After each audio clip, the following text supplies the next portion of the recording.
Pemabasan Surat Ali Imran Part 1. Tahu nggak ada satu keluarga dalam Al-Quran yang namanya diabadikan jadi nama surat? Keluarga Imran. Bukan keluarga biasa, tapi keluarga istimewa yang dipilih langsung oleh Allah untuk memikul misi besar dalam sejarah manusia. Surah Ali Imran dibuka dengan ayat-ayat penuh pujian kepada Allah, menegaskan bahwa tidak ada Tuhan selain Dia yang maha hidup dan terus-menerus mengurus makhluknya. Tapi bukan hanya tentang tauhid. Di balik ayat-ayat ini, kita akan diajak menyelami kisah-kisah luar biasa.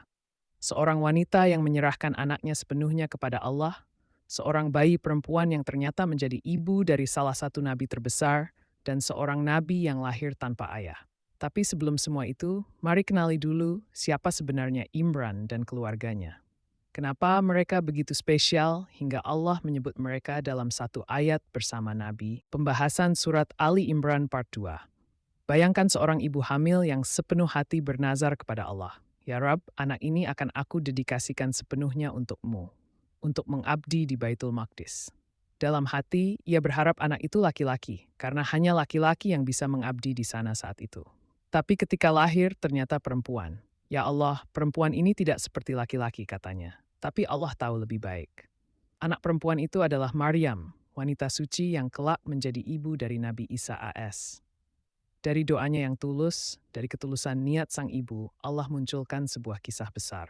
Surah Ali Imran mengajarkan bahwa apa yang kita anggap tidak sesuai harapan bisa jadi adalah awal dari takdir agung. Karena bukan soal siapa yang lahir, tapi siapa yang Allah pilih. Dan dari rahim perempuan inilah mukjizat langit akan turun ke bumi. Pembahasan Surat Ali Imran Part 3.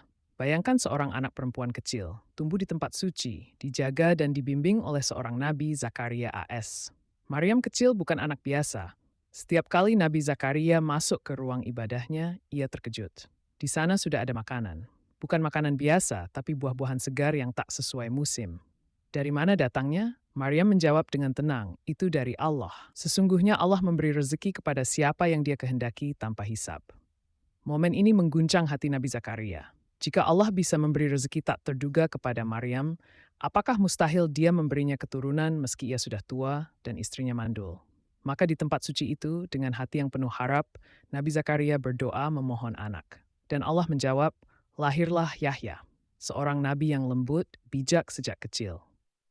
Dari kisah Maryam, kita belajar Keiyasant of Noxness Jude, pembahasan Surat Ali Imran Part Mat.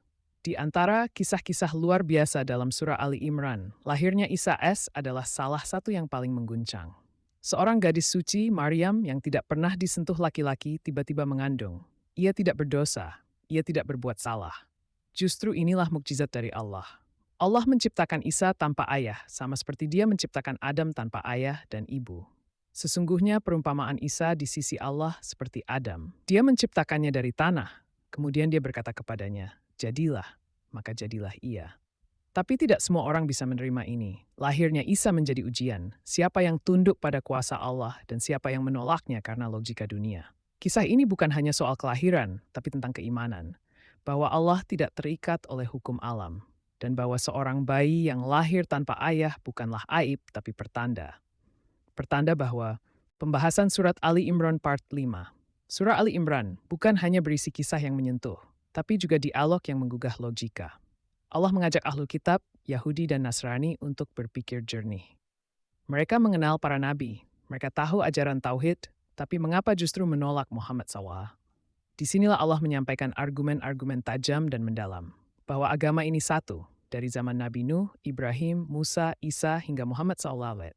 Semuanya membawa pesan yang sama, yaitu menyembah Allah semata. Tapi banyak yang memutar balik fakta, membiarkan ego dan kepentingan mengaburkan kebenaran. Surah ini menantang mereka dan juga kita untuk tidak membiarkan warisan iman hilang karena fanatisme buta. Inilah dialog langit, bukan sekadar debat intelektual, tapi panggilan untuk kembali ke akar kebenaran. Karena Islam bukan agama baru. Ia adalah kelanjutan dari pesan suci yang sudah disampaikan, pembahasan Surat Ali Imran Part 6. Setelah kisah para nabi dan dialog penuh hikmah, Surah Ali Imran beralih menyapa langsung hati umat Islam, khususnya setelah Perang Uhud.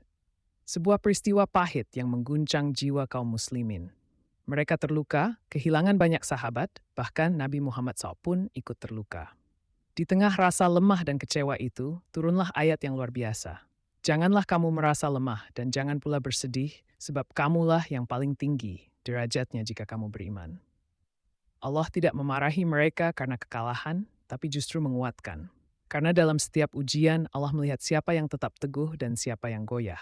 Surah ini mengajarkan bahwa kemenangan sejati bukan hanya di medan perang, tapi dalam mempertahankan keimanan meski terluka. Bahwa iman bukan untuk saat senang saja, tapi terutama saat segalanya terasa runtuh.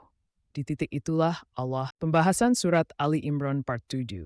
Perang Uhud bukan sekadar kisah pertempuran, tapi kisah tentang hati. Tentang siapa yang benar-benar ikhlas dan siapa yang tergoda oleh dunia. Dalam surah Ali Imran, Allah membuka satu persatu tabir peristiwa itu, bukan untuk menghakimi, tapi untuk menyadarkan.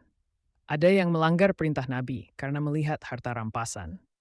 Ada yang tetap bertahan walau nyawa di ujung tombak. Ada yang lari karena takut dan ada yang ingin mati syahid karena rindu bertemu Allah. Semua dibongkar, jujur dan apa adanya. Karena inilah wajah asli umat saat diuji. Uhud bukan soal kalah atau menang di medan perang, tapi tentang kemenangan hati.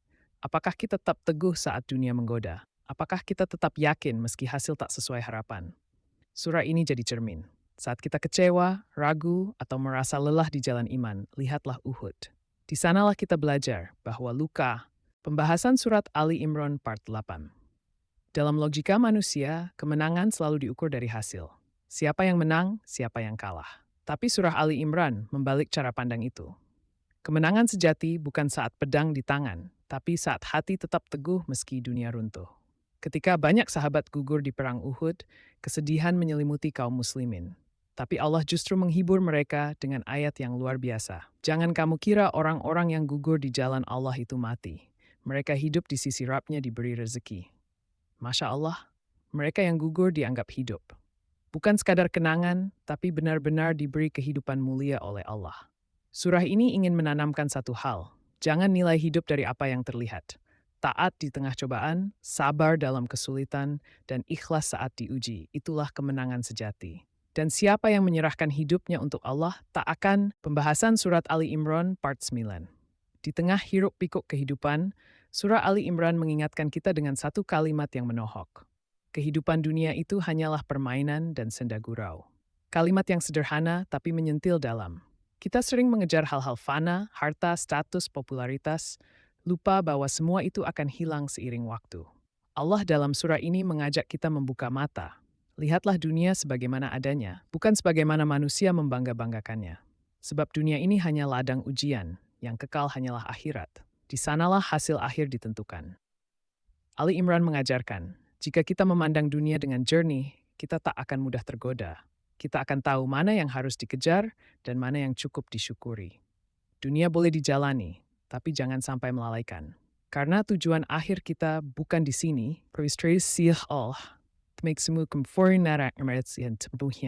Pembahasan surat Ali Imran part 10. Surah Ali Imran ditutup dengan cara yang sangat indah, bukan dengan perintah keras, tapi dengan potongan-potongan doa yang lahir dari hati orang-orang yang berakal. Mereka bukan sekadar tahu, tapi merenung. Mereka melihat langit, bumi, malam, dan siang. Lalu hatinya bergetar. Mereka bangun malam, lalu berkata, "Ya Tuhan kami, jangan Engkau palingkan hati kami setelah Engkau beri petunjuk." Doa yang penuh rasa takut kehilangan cahaya iman. Doa yang tulus dari jiwa yang sadar bahwa hidayah adalah nikmat terbesar. Di penutup ini, Allah memuji mereka, bukan karena kekuatan atau kepandaian, tapi karena mereka berpikir dan merenungi ciptaannya. Surah ini mengajak kita menjadi pribadi yang tidak hanya mengikuti, tapi memahami. Tidak hanya taat, tapi mencintai. Karena kekuatan iman bukan pada suara keras atau hafalan banyak, tapi pada hati yang terus berharap